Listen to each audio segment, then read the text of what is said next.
오늘 2024년에 우리 마지막 주일 예배 하나님 앞에 드립니다. 오늘 우리에게 주시는 말씀은 마태복음 20장 1절에서 16절까지의 말씀 우리 찾아서 함께 읽도록 하겠습니다. 마태복음 20장 1절로 16절까지의 말씀을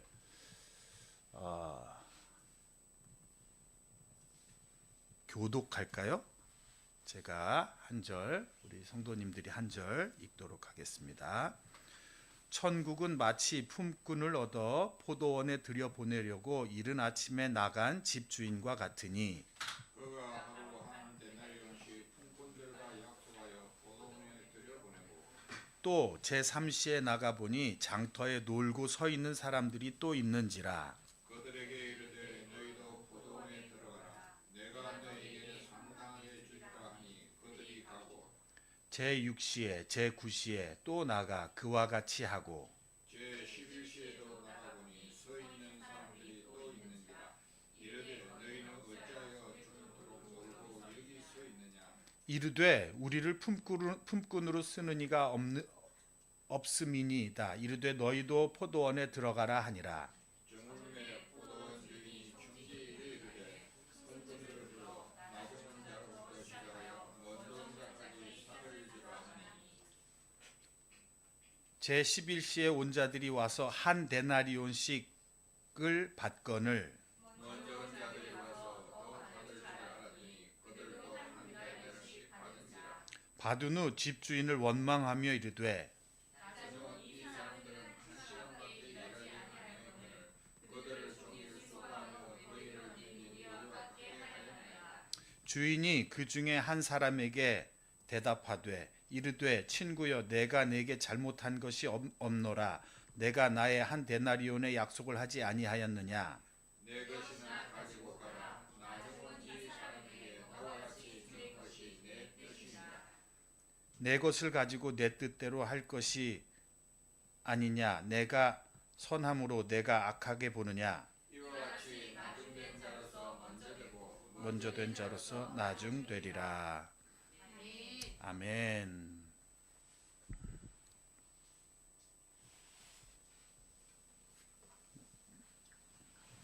커서로요?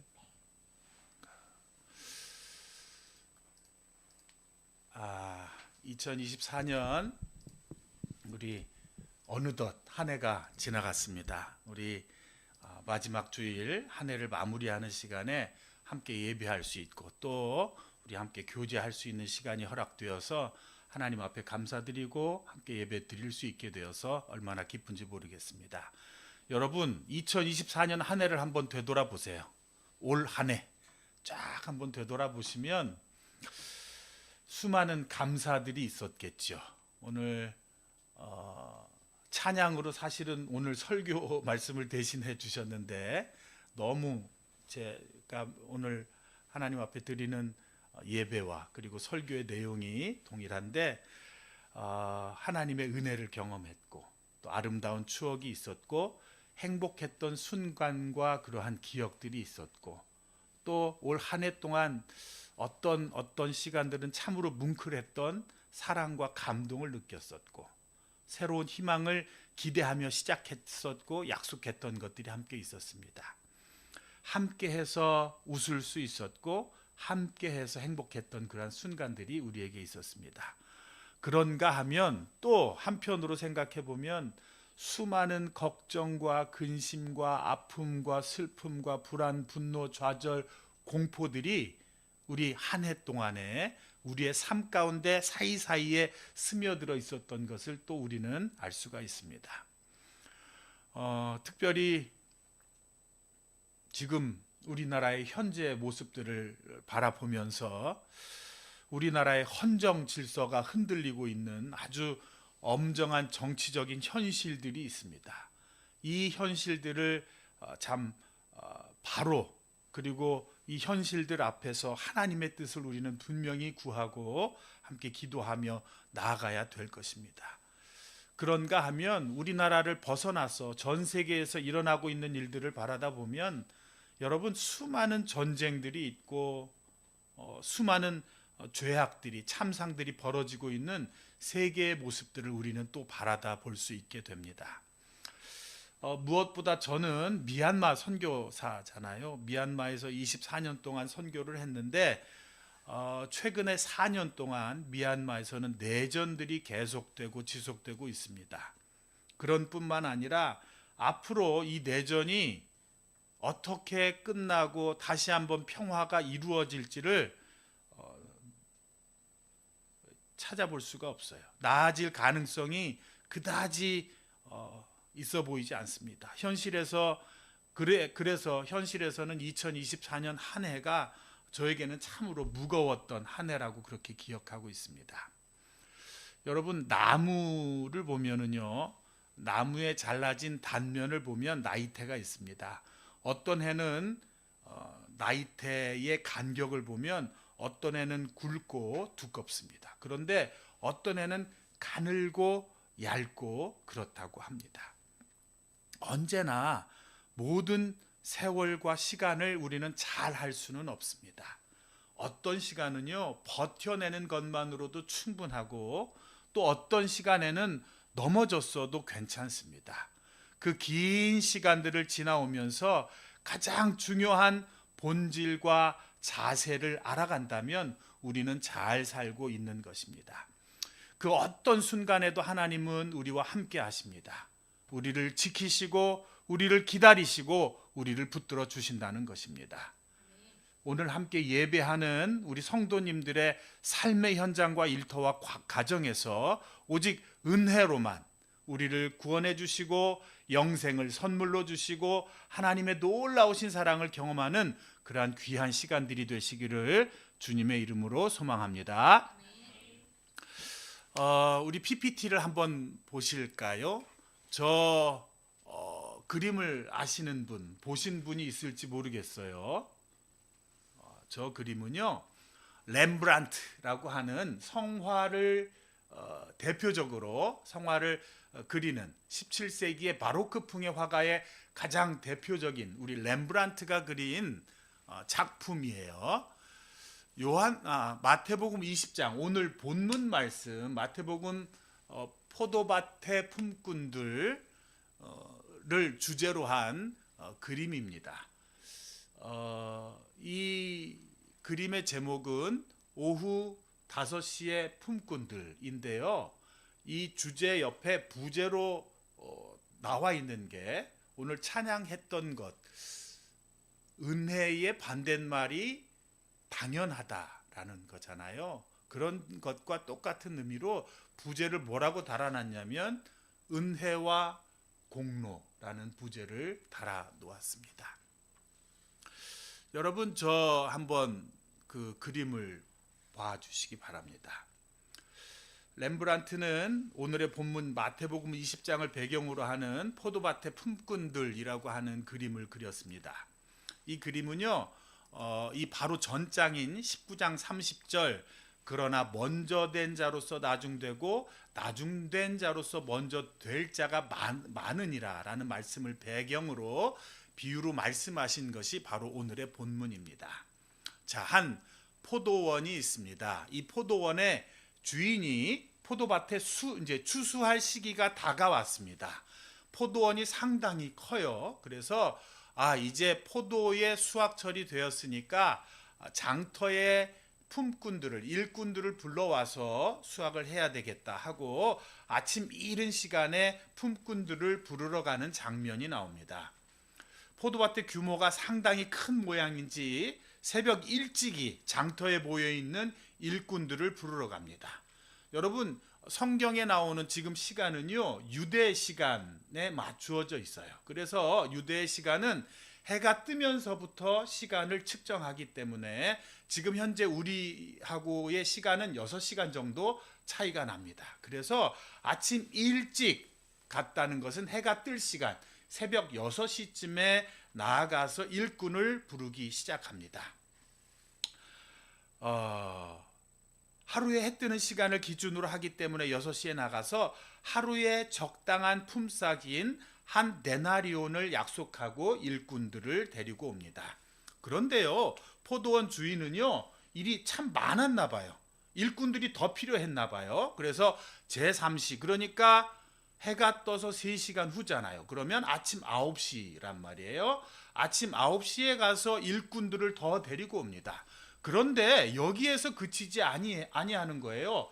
12시에 가서, 그리고 오후 3시에 가서 아직까지 장터에 남아있는 일꾼들을 더 불러오는 포도원 주인을 바라다 보게 되는 것입니다.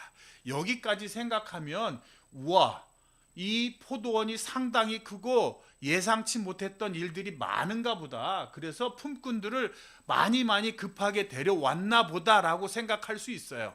그런데 이상한 것은요, 이 포도원 주인이 11시, 오후 5시예요.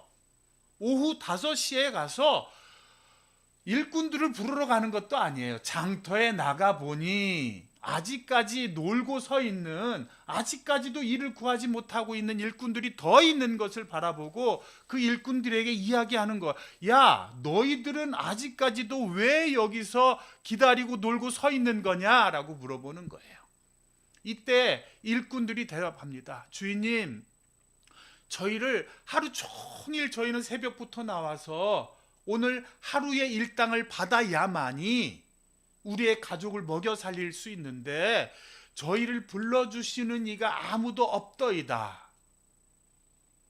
하루 종일 발을 동동 구르면서 나를 불러주시는 주인이 있을까? 오늘 하루 일을 해야 내 가족이 먹고 살 수 있는데 하며 하루 종일 발을 동동 구르며 이렇게 안타까워하고 있었던 일꾼들을 포도원 주인은 다시 부릅니다. 너도 내 포도원에 들어가서 일을 해라 라고 허락을 해주는 것입니다. 자, 지금 이 장면은요, 저녁 6시가 되었어요. 그래서 일이 다 끝났습니다. 일이 다 끝나고 이제 저렇게 창문을 배경으로 머리에 큰 투구를 쓰고 앉아있는 포도원 주인이 있고 창문을 등지고 있는 청지기가 있습니다. 이제 하루 일당을 계산해서 품삯을 일꾼들에게 나누어 주는 그러한 장면입니다. 그런데 당시에 이 유대의 습관으로 봐서, 이스라엘의 습관으로 봐서는 가장 나중에 온 사람에게 먼저 품삯을 지불하도록 되어 있습니다. 그래서 누가 먼저 품삯을 받았겠어요? 그렇죠. 오후 5시에 와서 1시간 일한 사람에게 먼저 품삯을 지불하는 것입니다. 얼마를 주었을까요? 한 데나리온보다는 훨씬 더 적은, 어찌 보면 10분의 1의 품삯을 지불하는 것이 상식적일지 모르지만 이 주인은요, 오후 5시에 와서 1시간 동안 일한 사람에게 한 데나리온, 하루 종일 일하기로 하고 약속한 충분한 품삯인 한 데나리온의 품삯을 1시간밖에 일하지 않았는데 이 사람에게 품삯을 지불하고 있습니다. 자, 저 장면은요, 이제 한 데나리온을 받은 사람은 너무나 깜짝 놀라고 너무나 충격적이고 너무나 놀라웠겠죠. 그 다음에 이제 오후 3시에 온 사람, 그리고 12시에 온 사람에게 품삯을 지불하고 있는 장면입니다. 지금 품삯을 받고 있는 사람은 12시나 3시에 온 사람이고요. 그 뒤에서 수근수근 거리는 사람은 누구이냐면 아침 6시부터 와가지고 하루 종일 땀을 뻘뻘 흘리고 일한 사람들의 모습입니다. 그래, 야, 우리는 아침부터 왔으니까, 야, 1시간밖에 일한 사람 한 데나리온밖에 주지 않았으니까 나는 훨씬 많은 품삯을 받을 수 있을 거야라고 기대하면서 수군거리는 사람들의 모습을 이 렘브란트는 저 장면에 담고 있습니다. 그런데요, 오후 3시에 온 사람, 12시에 온 사람도 동일하게 한 데나리온의 품삯을 지불하는 주인의 모습을 바라다 봅니다. 그리고 나서 아침 6시, 새벽 6시에 와가지고 하루 종일 일한 그 일꾼들에게도 동일한 품삯을 지불합니다. 이때 불만이 있을까요, 없을까요? 있죠. 그래서 그들이 이야기하는 것입니다. 오늘 말씀에서 읽었던 것처럼 아니 우리는 하루 종일 뻘뻘 땀을 흘리고 일했는데 1시간밖에 일하지 않은 품꾼과 똑같은 품삯을 지불하는 것은 이거는 불공평하지 않습니까? 이야기하는 것입니다. 이때 주인이 이야기하는 것이죠. 이 누구에게 달려 있어요? 품삯을 주는 것이 주인에게 달려 있다라는 것입니다. 여러분, 이 그림에서 제가 아주 큰 감동을 받았던 것은 무엇이냐면요, 가장 첫 번째 품삯을 받았던 1시간밖에 일하지 않은 오후 5시에 온 품꾼 어떻게 했을까요? 우와, 오늘 땡 잡았다. 오늘 너무 현진건의 운수 좋은 날이구나. 그래서 이것을 가지고 우리 아이들이 좋아하는 것, 우리의 가정을 위해서 맛있는 것, 필요한 것 사가지고 빨리 집에 달려가야지 이렇게 생각을 했는데 차마 발걸음이 떨어지지 않아요. 왜 그런 줄 아세요? 아니, 저 주인은 도대체 누구지? 아니, 이 사람은 왜 이렇게 나에게 은혜를 베풀어 주는 거지? 내가 수고하지 않고 대가도 지불하지 않고 나의 공로는 아무것도 없고 나는 당연한 것처럼 이 한 데나리온을 받을 자격이 없는데 왜 나에게 이렇게 은혜를 베풀어 주지 생각을 하게 됐습니다. 그래서요, 차마 발걸음이 떨어지지 않고 집에 갈 수가 없어요. 오른쪽 가장 끝에 보면은요, 가장 끝에 우통을 걷어 붙이고 포도통을 굴리고 있는 모습의 한 일꾼이 나옵니다. 이 사람이 누구냐면 가장 첫 번째 임금을 받았던 1시간밖에 일하지 않은 오후 5시의 품꾼들이에요. 이 품꾼들은요, 이 주인의 감당할 수 없는 은혜에 차마 집에 돌아갈 수가 없어요. 나는 자격이 없는데, 당연하지 않은데, 나는 아무것도 한 공로가 없는데 저 주인에게 이렇게 값진 은혜를 받았으니 나는 집에 그냥 갈 수가 없어. 내가 주인을 위해서 무엇을 해드릴 수 있지? 하면서 시키지도 않았던 일을 하기 시작하는 거예요. 포도통을 굴려요. 내가 또 뭘 할 수 있지?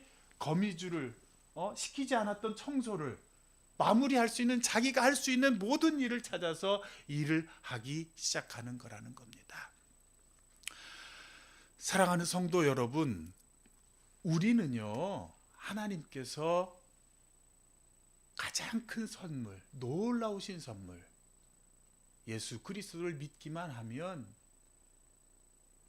구원받는 하나님의 가장 특별한 선물을 주셨습니다. 그런데 그 선물은요, 어떠한 대가나 어떠한 공로나 당연한 어떤 것이 아니라는 것입니다. 우리는 아무것도 지불할 것이 자격도 없는 우리인데 하나님께서는 가장 값주고 귀한 선물을 값없이 우리에게 허락하여 주셨습니다. 그것이 바로 하나님의 은혜인 것입니다. 우리는 모두 오후 5시의 품꾼들이에요. 때로는 우리는 착각합니다.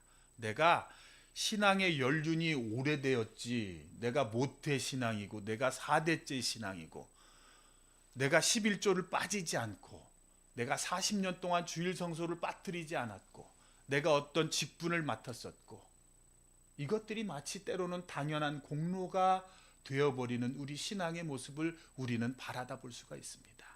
이것이 중요하지 않다는 것 아닙니다. 그러나 순서가 뒤바뀌는 것입니다. 우리는 값없이 주어지는 하나님의 구원의 선물을 은혜로만 받은 사람들입니다. 그 은혜 때문에 내가 하나님께 받은 그 은혜와 사랑이 너무 크고 감사하기 때문에 우리는 봉사하게 되는 것이고, 우리는 하나님을 섬기게 되는 것이고, 우리는 하나님 앞에 무엇을 내가 더 드릴 수 있지, 어떻게 내가 섬길 수 있지, 어떻게 내가 하나님 앞에 쓰임받을 수 있지를 하나님 앞에 갈구하는 것이고, 그리고 하나님 앞에 쓰임받기 위하여 우리는 훈련받고 준비되고 나아가고 하나님 앞에 쓰임받는 것입니다. 그렇게 쓰임받으시는 하나님의 귀한 성도들이 되시기를 주님의 이름으로 축원을 드립니다. 미얀마에서 가장 꽃을 준비하지는 않았고 미얀마에서 가장 아름다운 곳이에요. 저곳이 어딘지 혹시 아시는 분? 모르시죠? 미얀마에는요, 가장 유명한 관광지가 두 곳이 있는데, 바간이라고 하는 한 도시 안에 불탑이죠. 불탑이 가장 엄청나게 큰 대형 불탑이 6,000개 이상 세워져 있는 바간이라고 하는 에드벌룬이 띄워지고 그런 아주 고탑, 경주와 같은 느낌의 그런 도시가 하나 있고, 이곳은 또 한 곳, 미얀마에서 가장 유명한 관광지 두 곳 중에 하나인 인내 호수라고 하는 그러한 곳인데요. 아주 산맥이에요. 해발 1300m의 높은 고산 지역의 산정호수예요. 산정호수인데 그 길이가 폭은 8km가 되고, 마치 갈릴리 호수와 우리 요단강을 흘러가서 사해가 이어지는 것처럼 아주 길게 이어져 있어요. 이렇게 모터보트를 타고 저렇게 배 손으로 젓는 그 말고 모터보트를 타고 가면 10시간이 넘게 걸릴 정도로 상당히 긴 호수예요. 근데 첫 번째 호수의 길이는 한 25km 정도 되는데, 저 호수에는요 인따족이라고 하는 아주 특별한 종족이 살고 있습니다. 미얀마에는 5,600만 명의 인구가 있고 135개 종족이 살고 있어요. 그런데 135개 종족 중에 한 종족이 18만 명 정도 되는 인따라고 하는 종족이 호수 위에서 살고 있는데, 인따라는 말은 호수의 아들이라는 뜻입니다. 이 사람들은요 발로 노를 저어요. 세계에서 가장 독특하게 발로 노를 저으면서 살아가고 있습니다. 옛날에 뭐 전설에 의하면 이렇게 전쟁을 하다가 부족 간의 전쟁으로 인해서 패배했어요. 남자들이 팔을 다 잘려가지고 손으로 노를 저을 수 없게 되자 이 겨드랑이 사이에 노를 넣고 발로 노를 저으면서 습관이 시작됐다 그래요. 저들은요 호수에서 모든 집을 짓고 살고 모든 생활을 호수에서 살아갑니다. 수경 재배, 물 플로팅 아일랜드라고 그러죠. 물 위에서 모든 농사까지 다 짓고 물 위에서 집 짓고 물 위에서 모든 것을 해결해 나가면서 그렇게 살아갑니다. 제가 미얀마에 1997년도에 맨 처음에 가가지고 미얀마 전국을 다니면서 둘러보았어요. 영적 도회라는 것을 하면서 미얀마를 딱 둘러보다가 하나님께서 가장 강력하게 제 마음 가운데 주셨던 종족이 호수에 있는 인따족이고, 이 호수 옆에 산속에 살아가고 있는 빠오족이라고 하는 종족이에요. 이 인따족의 역사를 쭉 살펴보니까 한 번도 복음을 들어본 흔적이 없고, 그곳에서 교회가 세워졌거나 예배를 드렸다는, 하나님 앞에 예배 드렸다는 흔적을 찾아볼 수가 없는 그러한 종족이었어요. 그래서 인따족에게 복음을 전하고 싶다라는 마음을 하나님께서 전해주셨고, 양곤에서 청년들과 함께 살고 청소년 기숙사를 시작하고 어린이 선교센터를 시작하고 여러 활동을 하면서 1년에 정기적으로 저곳에 가서 이제 봉사활동도 시작하면서 집회를 하게 되었습니다. 그러면서 한 가정, 두 가정 예수를 믿기 시작했는데, 정말 큰 쉽지 않은 정말 과정들이 있었습니다. 한 번에 제가 설명드렸을지 모르는데, 가장 주요하게 저들에게 선교할 수 있었던 가장 첫 번째 작전이 무엇이었냐면 인질 작전이었어요. 인질 작전. 설명드렸었나요? 아무리 해도 복음을 거부하고 받아들여지지 않는 거예요. 그래서 아이들을 데려왔어요. 아이들을 데려와서 청소년 기숙사에서 사랑으로 잘 양육했더니 한 가정, 두 가정 부모들이 변하기 시작됐고 그들이 예수님을 영접하기 시작했습니다. 이제 가정 예배를 드리기 시작했어요. 그런데요, 그때부터 핍박이 시작되는 거예요. 전통적으로 아주 강한 불교도들이고 불교도들에다가 정령 숭배 신앙이 아주 강했던 종족들이었기 때문에 예수 믿는다는 것을 받아들이지 않았습니다. 예수 믿기 시작하면서 성도들이 아주 핍박을 받기 시작했어요. 한 20명 정도 되는 성도들이 함께 예배를 드리게 되었는데 온갖 핍박이 시작되었어요. 시어머니가 며느리가 예수 믿는다 그래서 시어머니가 며느리를 집에서 쫓아내기도 하고요. 그리고 양어장에서 일을 하던 사람이 직장에서 쫓겨나기도 했어요. 초등학교 교사이던 우리 자매 선생님이 하나 있었는데 고소를 당했어요. 여러 가지 이유로 고소를 당해서 학교에 나가지 못하게 되었고, 그리고 술을 먹는 남편이 술을 먹고 들어와서 부인을 예수 믿는다고 해서 부인을 구타하기 시작하고 여러 가지 안타까운 일들이 많이 생겼어요. 그러자 우리 성도들은요, 어떤 일을 결정해, 도저히 뭐 집에서 우상을 쓸어버리고 거기에서 예배를 드리자 사람들이 떼거리로 와서 다시 우상을 갖다 놓고 예배 드리지 못하게 하고 이런 일들이 많았어요. 그래서 성도들은 호숫가 끝쪽에 가가지고 이제 갈대밭이 있는데 갈대밭을 배 한 척 들어갈 수 있는 그 정도의 넓이로 갈대밭을 파기 시작했어요. 저쪽 산기슭 산 끝까지 가는 갈대밭을 파기 시작했어요.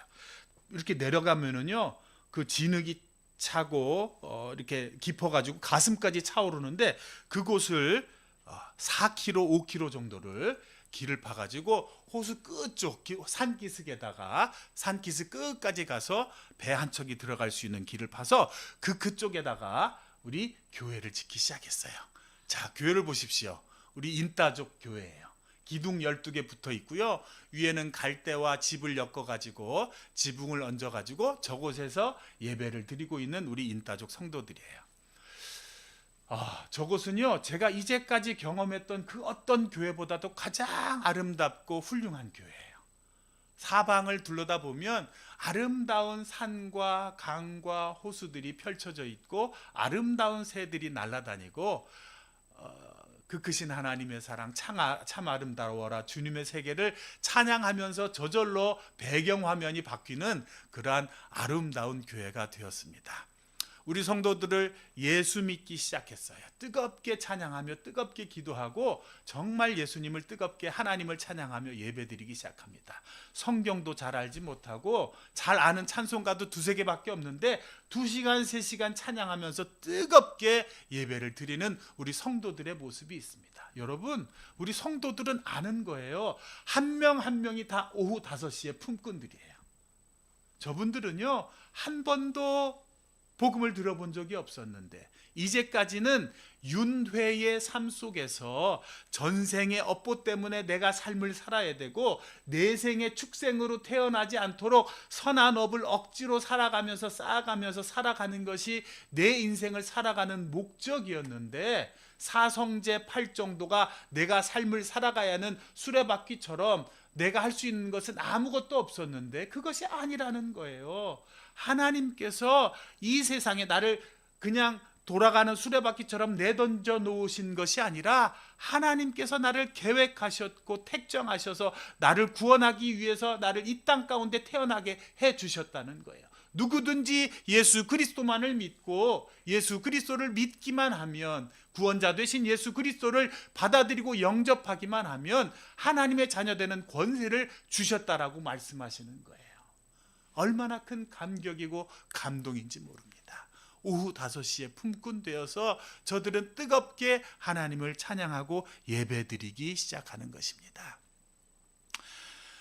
우리 점점 성도들이 많아지기 시작했습니다. 근처에 많은 20개가 넘는 마을에 이제 성도들이 생기기 시작했고 예배 처소가 생기기 시작했습니다. 핍박의 강도는 더욱더 세지기 시작했습니다. 첫 번째, 인따족에서 첫 번째 세례를 주던 순간입니다. 저 때는 제가 좀 살이 쪄 있었죠. 저 순간, 저 감동을 잊지 못합니다. 고등학생 아이를 예수님을 영접하고 이제는 하나님의 자녀가 되겠습니다 고백하면서 세례를 받았습니다. 그런데요, 세례를 주고 난 뒤에 한 일주일 뒤에 연락이 왔어요. 목사님, 저 학교에 가지 못해요.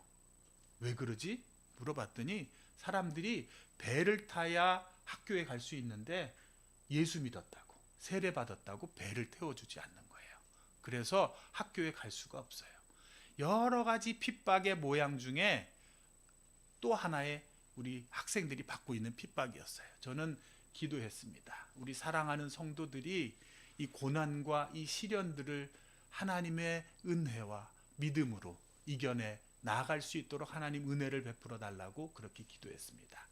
배 사달라고 기도하지 않았고, 좋은 직장 달라고 기도해 주지 않았고, 풍성한 물질적 축복 달라고 기도하지 않았어요. 오직 하나님, 이 시련과 이 과정들을 하나님 은혜로 버텨나갈 수 있고 이겨내 나갈 수 있는 믿음 허락해 주세요라고 기도했습니다. 마을 사람들이 손가락질하고 정말 비아냥거리기 시작했습니다. 그러면서 야, 이 지독한 놈들 봐라. 뭐라고 그랬는 줄 아세요? 예수쟁이들이라고 그랬습니다. 이것들 말이야, 이 예수 믿는 것들 말이야, 지들끼리 몰려다니면서 이 길을 내가지고 세상에 집에서 예배 못 드리게 핍박을 하고 몰아내니까 지들끼리 몰려다니면서 길을 파가지고 4km, 5km 되는 저 산기슭까지 길을 파가지고 배로 왔다 갔다 하면서 예배를 드려? 하면서 이 길을 손가락질하면서 야, 이 길이 무슨 길인 줄 알아? 예수쟁이들이 몰려다니는 길이야 하면서 손가락질하면서 비아냥거리기 시작했습니다. 여러분, 우리 성도들은 아직도 저 길, 예수쟁이들의 길을 걸어가고 있습니다. 배를 타고 저 길을 통해서 걷고 있습니다. 저 길은 넓은 길이 아니에요. 좁은 길이에요. 그리고 세상 사람들의 비아냥과 시기와 질투를 받는 길입니다. 그런데 그 좁고 험한 길을 통하여 우리는 예수 그리스도를 만날 수 있고 하나님을 기쁘게 찬양하고 하나님 아버지께 영광을 돌릴 수 있는 삶을 걸어갈 수 있다는 것입니다. 오후 5시에 품꾼들입니다. 우리는 누구 하나 주장할 수 있는 것, 내가 권리를 당연하다고 하나님 앞에 주장할 수가 없는 것입니다. 제가 저곳에 가면 우리 병자들을 위해서 안수하고 기도하는 시간을 갖습니다. 저는 그렇게 제가 신유 사역에 특별한 무슨 재능이나 하나님이 주신 은사가 없어서 신유 사역을 잘 하지 않는데 저곳에 가면 꼭 병자를 위한 기도를 합니다. 왜 그러냐면 저곳에 갔는데 또 얼마 전에 이제 전화가 온 거예요.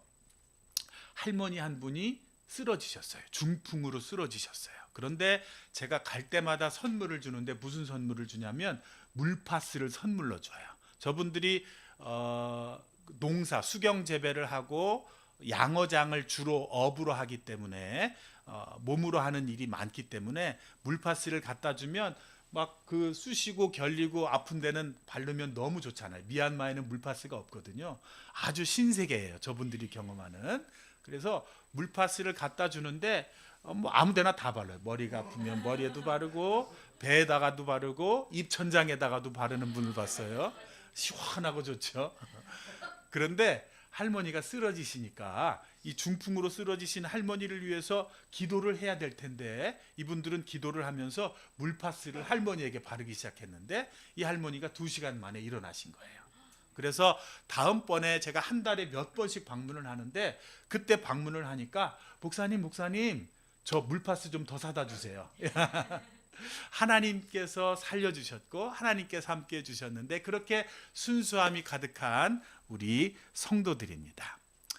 저곳에 지금은 이제 조금 더 확장되어서 교회도 지었고 여전히 핍박은 있지만 여전히 저 예수쟁이들의 길을 통하여 우리 성도들이 예배드리고 하나님께 나아가고 있습니다.